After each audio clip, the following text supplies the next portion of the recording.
Jibril mendekatlah kepada Bang Siddiq, yang pada saat itu Rasulullah sekecil seekor burung pipit, artinya jarak itu sedemikian jauh, mil, ya kan?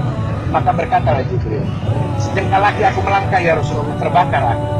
Artinya di sini ada keterbatasan, ya, ada wilayah yang tidak bisa disentuh oleh malaikat.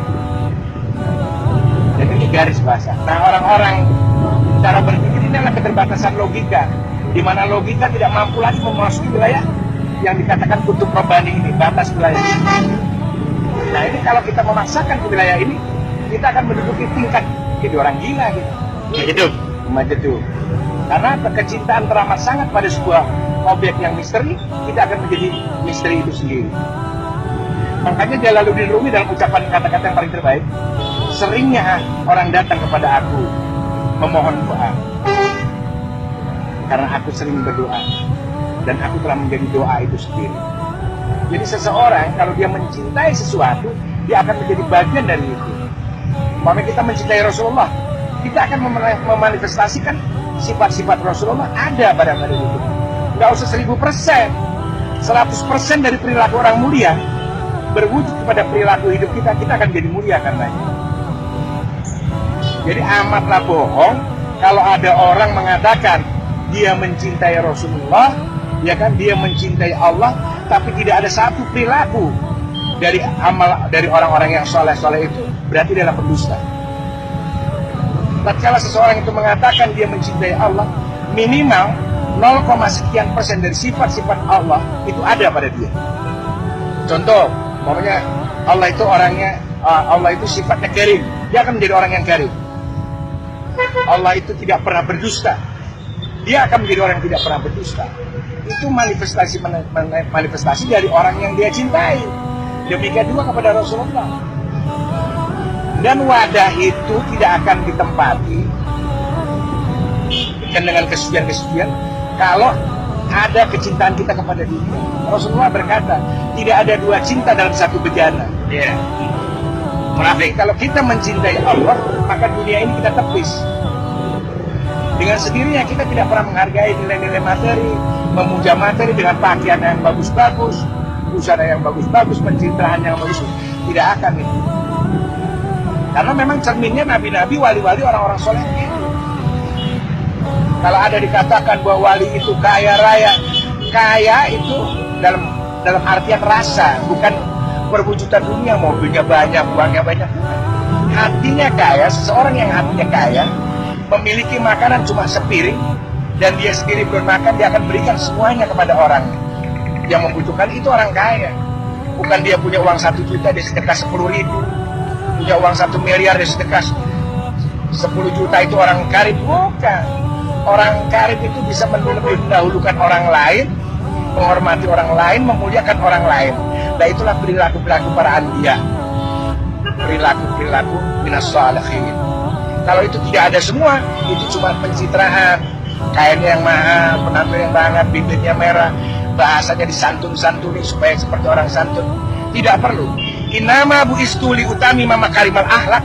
Sampai hari ini, kalau orang itu jujur, dia masih memperdebatkan definisi akhlak yang Rasulullah maksudkan itu apa?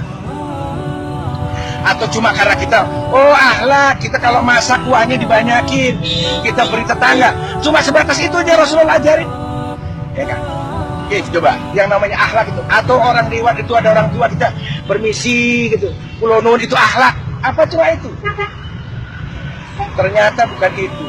Kita mampu memuliakan orang lain, ya kan? Mendahulukan orang lain, tetangga kita, jiron kita, sanak famili kita. Lihat kata Rasulullah apa? Yang paling penting didakwai pada diri kita adalah keluarga kita. Ku anfusakum wa ahlikum nar. Itu paling. Setelah itu baru jiron kita. Berbagi rasa sehingga hidup ini bermanfaat. Khairun nas wa anfa'u bin nas, bermanfaat buat alam sekeliling kita, buat bermanfaat. Baru Islam itu menjadi rahmatan lil alamin. Kalau tidak, berkata Imam Ali, kalau tidurmu lebih bermanfaat daripada jagamu, sebaiknya mati. Maka jadikan diri kita bermanfaat buat alam sekitar kita. Walaupun sekecil-kecilnya kita menyingkirkan batu di pinggir jalan, itu sudah lebih baik dan bermanfaat daripada orang yang individualis, ya kan? Orang yang lolo gue, baina wa bainallah, ya kan? Lakum dinukum waliyadin. Ini interpretasi yang salah. Mari kita ajak orang yang tersesat, kita ajak, kita selamatkan. Orang yang papa kita pertolongkan. Orang yang lapar kita bantu beri makanan. Itu baru agama. Karena ternyata agama lebih banyak di kalangan perutnya orang yang lapar, orang-orang yang miskin, orang yang di sana ternyata ada agama, ada air mata, ada tangisan. Bukan di orang-orang kaya ini. Kalau orang kaya sudah bermain dalam ruang logika. Zakat 2,5%, ya kan? Kalau kekayaanku 10 miliar berarti zakatku 250 juta. Tapi mana perwujudan ada orang yang zakat 250 juta? Ada? Nggak ada. Yang ada cuma nasi sebungkus sama ayam sama sambal, itu berharap dapat surga dari Allah dengan bahasa pahala. Kita lihat bagaimana Islam mau maju berkembang tatkala kita intoleran. Bukan intoleran dengan orang yang di luar sana, tapi intoleran dengan famili kita sendiri. Ikhwanul fiddin, dia sama-sama bersahadat, sama-sama mengimami Al-Quran, sama-sama meyakini malaikatnya, ya. Tapi perilaku kita tidak pernah menyadari bahwa ada orang yang kita bantu sekitar kita. Kita ditanya, antum siapa? Anda muslim. Tapi mana? Coba kalau Anda pakai teori saya, Anda punya kekayaan 10 miliar, dizakatkan 250 juta, ya kan? 250 juta jangan diberi nasi.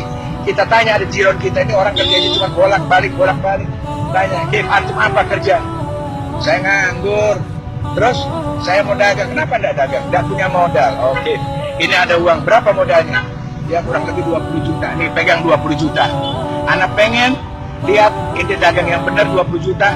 Tahun depan inti bayar zakat. Baru itu namanya rahmatan lil alamin. Rahmatan lil alamin itu apa? Dari gelap menuju terang. Orang yang nganggur jadi bekerja, orang yang lapar bisa makan, itu menjadi rahmat. Kalau cuma antum bagi-bagi nasi sebungkus pahala surga, lakraah ini hari zaman udah now, orang sudah individualis, lebih percaya Google daripada percaya orang-orang bicara kebaikan. Lihat anak-anak bangsa kita itu, ya kan, mereka hidup tersesat dalam pikiran, dengan mobil-mobil diisi pengamen. Ada kesadaran kita untuk membantu mereka, menyelamatkan mereka. Minimal jangan selamatin akhirat dah, dunianya dulu selamatin, ya kan, insya Allah akhiratnya nanti. Kan nggak ada. Kita begitu individu, kita seakan-akan sudah melewati tahta langit aja, seakan-akan kita orang benar di hadapan Allah. Padahal kita belum tentu bisa selamat. Tidak menjamin dagangan kita dibeli sama Allah. Kita ini pedagang. Kita ini pedagang amal. Yang mudah-mudahan dagangan kita dibeli Allah. Jangankan kita bisa dibeli, sah menurut furu syariat aja sudah alhamdulillah. Kita bersyukur, artinya kita ngaji, tapi tetap kita ada wara itu berhati-hati di dalam kebenaran agama kita. Hati-hati bukan kita ini kelompok Syiah, kelompok Wahabi, kelompok Sunni, bukan itu. Berhati-hati amalan kita mendekatkan nggak dengan perilakunya Rasulullah. Karena kita ini cuma napak tilas dari perjalanannya Rasulullah. Karena tidak ada bukti otentik dalam sejarah dunia orang yang sampai kepada Tuhan kecuali Muhammad ibn Abdillah. Catat itu. Hanya Muhammad ibn Abdillah yang membuktikan bahwa dia sudah berjumpa sama Allah. Ya kan? Ada namanya Siddhartha Gautama. Dia tidak sampai pada itu. Ya kan? Ada yang orang-orang hebat tidak akan pernah sampai. Cuma satu-satu buktinya. Dan Muhammad itu adalah Al-Quran itu sendiri. Itu bukti jelas bahwa Nabi Muhammad pernah sampai hadapan Allah selama 23 tahun. Dari lisannya yang mulia lahirlah Al-Quran yang pada awalnya la hurfin wala sautin. Itu Al-Quran dari lisan yang mulia, dari hatinya yang jernih. Kenapa? 23 tahun itu bukan waktu yang sedikit. Kalau itu sudah mikirin buat fulus, pikiran dunia, pengen punya mobil mewah, tapi Rasulullah steril dari pemikiran itu, sehingga Al-Quran itu murni dan menjadi penuntun umat sampai hari ini, dari dunia sampai akhirat. Makanya Al-Quran itu wasifa, wadawa, apa lagi? Wadoa. Itu karena kejadian hati Rasulullah. Jadi mustahil kalau otaknya hukum dunia, ya kan, masih senang dunia, nggak ada itu. Jadi kalau Anda ingin menjadi orang yang berbeda, maka berbedalah engkau dalam segala perilaku daripada orang umum. Imam Ghazali sendiri memberi batasan. Ada kelasnya awam, ada kelasnya khos, ada khos bil khos. Ternyata khos bil khos itu awam itu adalah pola pikir, mindset cara berpikir kita. Maka di dalam ajaran agama lain juga ada, namanya kasta, ada Brahma, ada Sudra, ada Waisya. Ternyata itu cara berpikir. Seorang Brahmana tidak mungkin berpikir cara Sudra. Orang yang khos tidak akan berpikir cara orang awam. Jadi cara berpikir bukan status sosial. Boleh jadi ente jadi orang tajir, dunia di tangan ente, tapi pas ente tetap orang awam.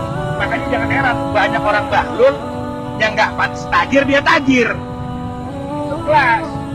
Jadi ingat bahwa khos adalah cara berpikir.